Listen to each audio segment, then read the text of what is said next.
keyword.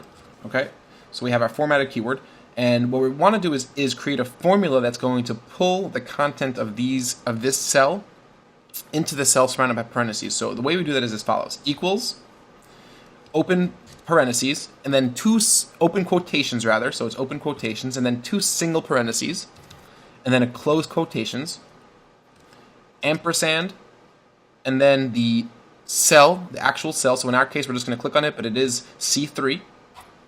And then ampersand again, open quotations, double parentheses.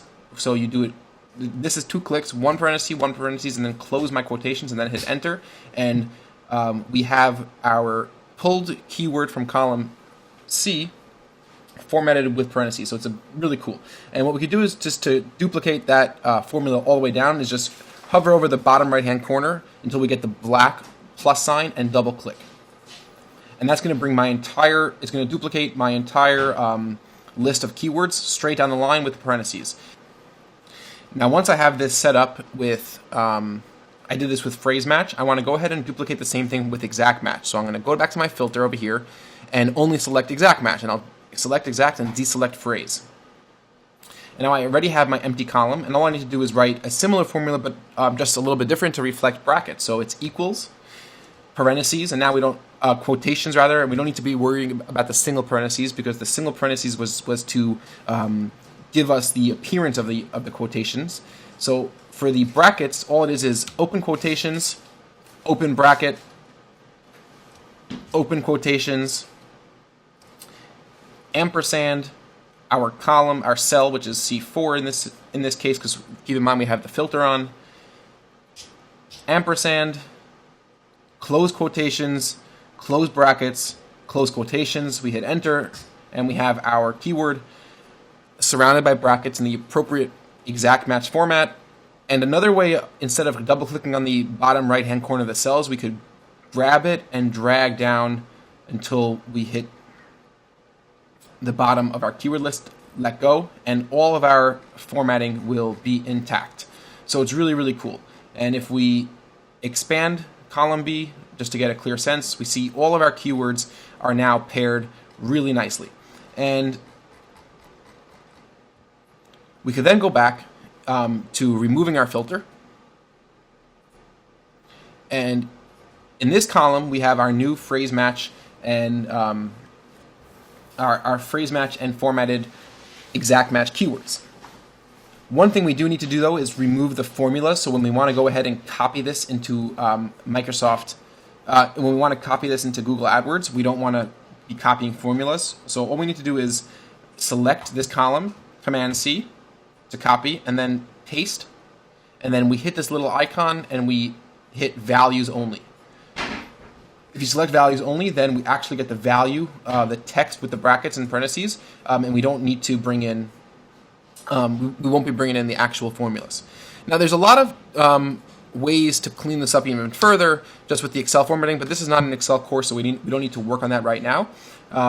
We have the information on this sheet that will allow us to start building our ad groups. And that's what we really want to start doing now. We've created themes, we've created all the variations for each one, and we've also done a good job at creating our thematically related groups of keywords. So we have our ad group separated. We're targeting very, very thoughtfully specific, modern, rolling, colorful, all these specific attributes, themes, basic product identifiers, however you feel you want to perceive or relate to them. And we're looking like we're in really good shape to start rebuilding our ad groups in more thoughtful and more detailed ways that will allow us to be much more relevant. Once we start building in these ad groups, we're going to have to start thinking about bids. And we're going to need to start understanding how bidding works in the AdWords auction, how to start determining what we want to be paying for bids. And that's going to be an exciting next section as we start actually turning this data into real live ad groups in our actual campaign. And that's what we're going to be doing for the next section. So what we've covered here is real a good sense of keyword organization. So we started off at the very beginning with keyword research. We got a basic sense of the volume and the keywords that are out there. We then took that keyword research and we understood the idea of keyword planning, understanding the buying funnel, understanding the psyche that a specific query represents, Are they ready to buy? Are they awareness? Are they in the shopping phase? Are they in the interest phase?